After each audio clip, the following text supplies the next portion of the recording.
देश में कोरोना से संक्रमित मरीजों का आंकड़ा बढ़ चुका है। आंकड़ा है 12,380।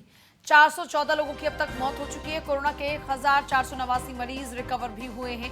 महाराष्ट्र में सबसे ज्यादा मरीजों का आंकड़ा है, 12,380 पहुंचा है आंकड़ा। 414 लोगों की अब तक मौत हो चुकी है। इसी कोरोना के चलते 1,489 मरीज अब तक ठीक भी हो चुके हैं। महाराष्ट्र में सबसे ज्यादा मरीजों का आंकड़ा पूरे देश में अगर कहीं पर एपिक सेंटर है तो वो है महाराष्ट्र, क्योंकि सबसे ज्यादा आंकड़े महाराष्ट्र में हैं कोरोना केसेस के। 12,380 तक आंकड़ा पहुंच चुका है। हर दिन आंकड़ों में इजाफा होता है और अब यह आंकड़ा 12,380।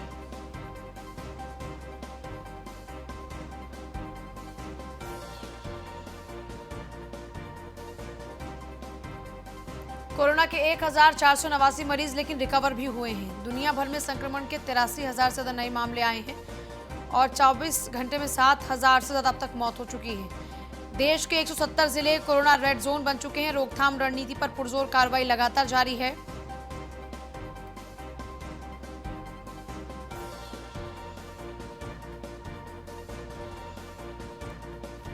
देश में कोरोना वायरस के मामले बढ़कर हो चुके हैं 12,380। कुल मौत का आंकड़ा 400 का आंकड़ा पार कर चुका है। कोरोना संक्रमण में सबसे ज्यादा प्रभावित महाराष्ट्र राज्य के लोग हैं। यहां 2,916 केसेस पॉजिटिव सामने आ चुके हैं, जिनमें कि 127 लोगों की अब तक मौत भी हो चुकी है। देश में संक्रमण की अधिकता वाले 170 हॉटस्पॉट जिलों की पहचान हो चुकी है। 2 ऐसे जिलों पर भी नजर रखी जा रही है जो हॉटस्पॉट बन सकते हैं और इन सभी इलाकों में सख्ती से लॉकडाउन को लागू किया जाएगा।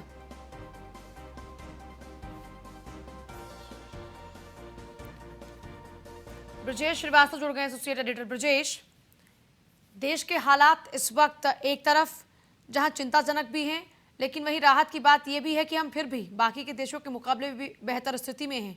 सरकार की लगातार तमाम कोशिशें जारी हैं। इस बीच जितने भी रेड स्पॉट्स हैं, जिनको रेड अलर्ट पर घोषित किया गया है, उन हॉटस्पॉट्स को लेकर भी संजीदा है सरकार और वहां पर तमाम एहतियात लागू करवाए जा रहे हैं।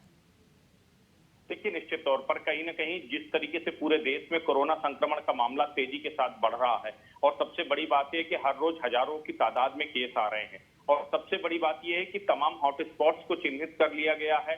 उसके बावजूद नए हॉटस्पॉट्स रोज बन रहे हैं, तो निश्चित तौर पर चिंताजनक बात है।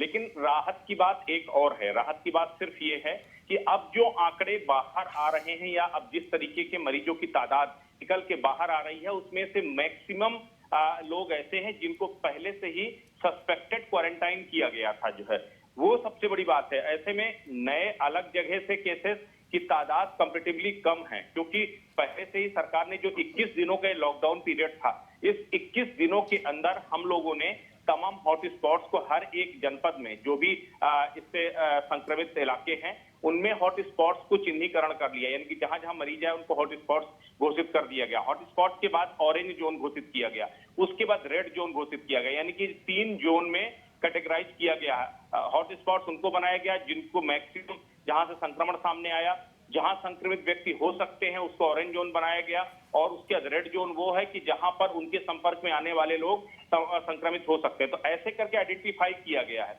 और उनमें बहुत सारे लोगों को क्वारंटाइन किया गया है, जरूरत पड़ने में आइसोलेट किया जा रहा है और उनकी सैंपलिंग कराई जा रही है।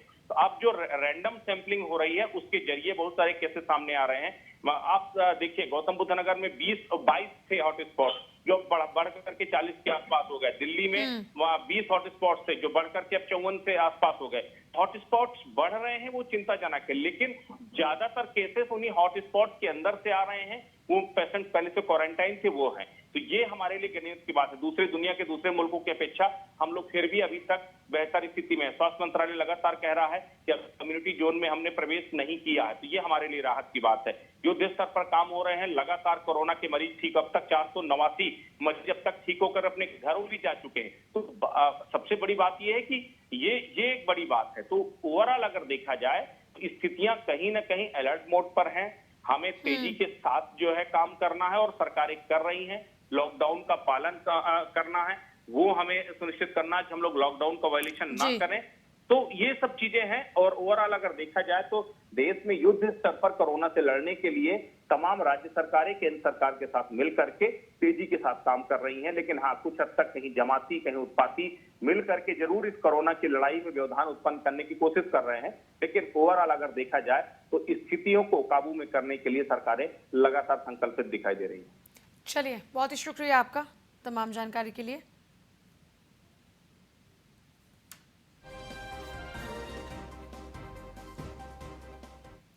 उत्तर प्रदेश में अब तक 748 लोगों में कोरोना का संक्रमण है और आगरा में आज एक और मौत हुई है। अब तक 12 लोगों की जान जा चुकी है। केजीएमयू में जांच के बाद 21 नए मामलों की पुष्टि हुई है। आगरा में आज एक साथ 18 लोग पॉजिटिव हो गए। बिजनौर में 4, लखनऊ में 1, कानपुर में 3 मरीज। उन्नाव जिले में कोरोना का पहला मामला सामने आया है। पहला कोरोना मरीज मिलने के बाद किला और मोहन कस्बा सील हुए। उन्नाव के पूरे मोहन कस्बे को सैनिटाइज किया जा रहा है। यूपी के कई जिलों से आई है राहत की भी खबर।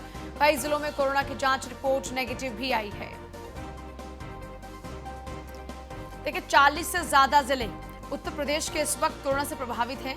75 जिलों वाले उत्तर प्रदेश में 40 से ज्यादा जिले प्रभावित हैं, जिनको लेकर अभी सरकार ने रणनीति बनाई है। टीम 11 के साथ में लगातार चर्चाएं भी हो रही हैं। यूपी के कई जिलों से राहत की खबर भी इस बीच आ रही है, जहां पर ये कोरोना पहुंचा नहीं और कई जिले ऐसे भी हैं जहां पर कोरोना पहुंचा था, लेकिन उसके बाद फिलहाल वहां पर पेशेंट्स के रिकवर होने के बाद आंकड़ा 0 भी हो चुका है। 748 लोग कोरोना पॉजिटिव हैं। आगरा में आज एक और मौत हो गई। अब तक 12 लोगों की जान जा चुकी है और इस वक्त उत्तर प्रदेश में आगरा एपिक सेंटर बन चुका है। एक और बात आपको बता रहे हैं, आगरा में आज एक साथ 18 लोग पॉजिटिव हुए हैं। बिजनौर में 4, लखनऊ में 1, कानपुर में 3 केसेस पॉजिटिव हैं।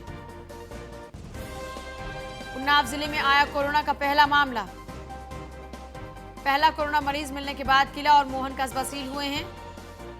उन्नाव के पूरे मोहन कस्बे को किया जा रहा है सैनिटाइज।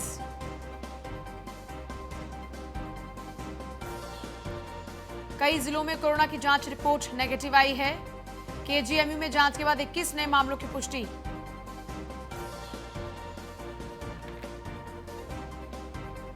आगरा में आज एक और मौत। अब तक 12 की जान जा चुकी है।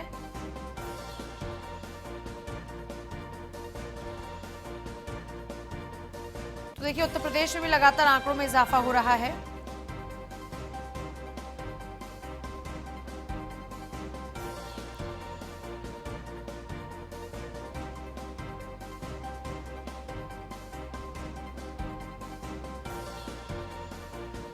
उन्नाव के पूरे मोहन कस्बे को इस वक्त सैनिटाइज किया जा रहा है। सील करने के बाद यूपी के कई जिलों से राहत की भी खबर।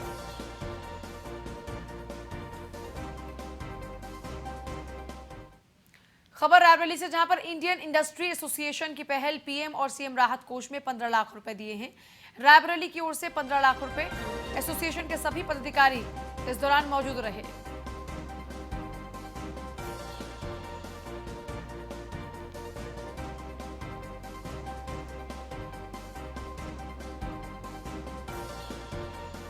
चारों तरफ से मदद के हाथ बढ़ रहे हैं। इस बीच एसोसिएशन के सभी लोगों की ओर से भी एक कदम उठाया गया। रायबरेली इंडियन इंडस्ट्री एसोसिएशन की ये पहल 15 लाख रुपए पीएम और सीएम राहत कोष में दिए गए हैं।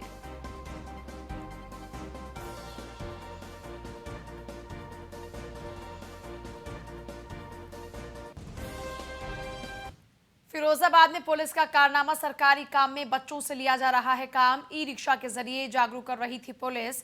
नाबालिग से ई रिक्शा की ड्राइविंग कराई गई।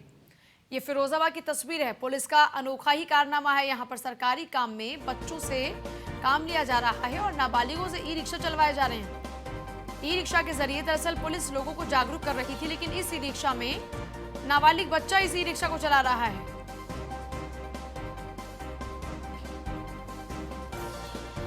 सौरभ उपाध्याय हमारे साथ, हमारे संवाददाता फिरोजाबाद से।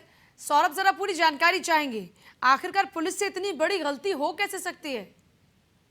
बिल्कुल पूजा, कोरोना वायरस का कहर पूरे विश्व में जिस तरह चल रहा है उसी को लेकर जिला प्रशासन जो है पूर्ण रूप से सख्ती बरत रहा है और उसी के क्रम में पुलिस द्वारा ये लोगों को जागरूक करने के उद्देश्य से ई रिक्शा जो है चलवाया जा रहा है और जागरूकता से संबंधित जो है बातें कही जा रही हैं लाउड स्पीकर के माध्यम से। लेकिन सबसे बड़ी बात यह है कि जागरूकता ठीक है, लोगों को जागरूक किया जाए प्रशासन और पुलिस की तरफ से, लेकिन ये 12-12, 13-13, 14-14 साल के जो नाबालिग बच्चे इस स्थिति को चला रहे हैं, ये एक बड़ी बात है। ऐसे कोरोना कहर में जहां लोग घरों में अंदर कैद हैं और दूसरी तरफ ये छोटे से नादान बच्चे जो है इस स्थिति में जा रहे हैं, तो एक बड़ा सवालिया प्रश्न है कि अगर इनके साथ कोई घटना होती है या कोरोना से संबंधित कोई शिकार होते हैं ये बच्चे, तो आखिर उसका जिम्मेदार कौन होगा।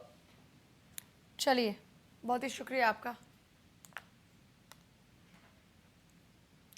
खबर कानपुर से है, जहां पर लॉकडाउन को लेकर पुलिस की सख्ती भी नजर आई। साइकिल और बाइक्स पर निकले लोगों पर लाठियां भाजी गई। साइकिल की हवा निकालकर पुलिस ने इनको लोगों को घर भेजा। थाना स्वरूप नगर पुलिस ने आर्यनगर चौराहे पर यह अभियान चलाया। जो लोग अपने घरों से बाहर निकले उनकी जमकर पिटाई। जरा देखिए किस तरीके से जो लोग यहाँ पर अपने घरों से बाहर निकले थे बेवजह, उनकी जबरदस्त तरीके से लाठी से पिटाई हुई है। आप देखिए कैसे उन पर लाठियां पड़ रही हैं। उनसे बाकायदा सवाल पूछा जा रहा है कि आप किस लिए घर से बाहर निकले हैं।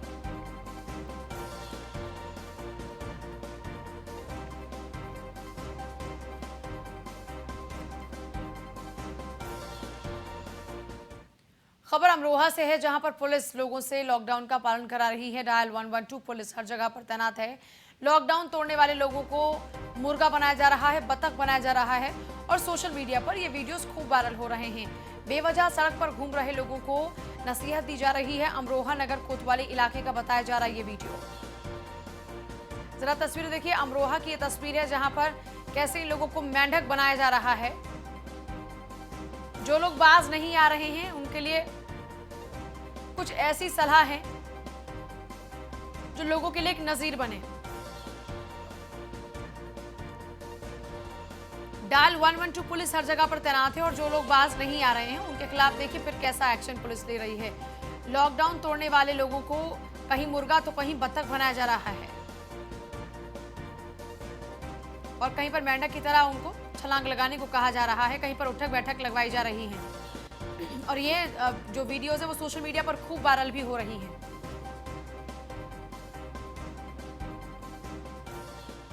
इंदिरा नगर में हरी पॉलीथीन में फेंका जा रहा है कूड़ा। सी ब्लॉक के घरों में हरी पॉलीथीन में कूड़ा फेंका जा रहा है। पॉलीथीन में कूड़ा फेंकने की तस्वीरें सीसीटीवी में हुई कैद। लोगों ने सीसीटीवी के आधार पर तुरंत कार्रवाई की मांग की है। इलाके को सैनिटाइज कराने की भी लोगों ने मांग की है।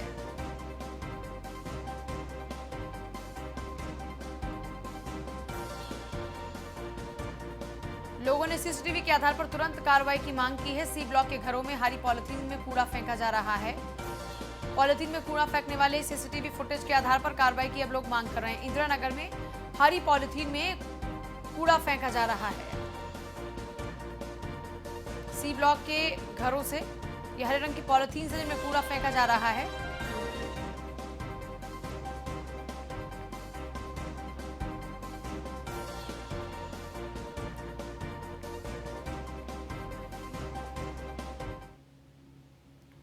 और वहीं जमीनी विवाद को लेकर महिला को गोली मार दी गई। कासगंज में दिव्यांग युवक ने महिला पर 2 राउंड फायर किए, महिला की मौत हो गई। गोली मारने का वीडियो सोशल मीडिया पर वायरल हो रहा है। गोली मारकर आरोपी मौके से फरार। सौरू कोतवाली क्षेत्र के गांव होड़लपुर की घटना है।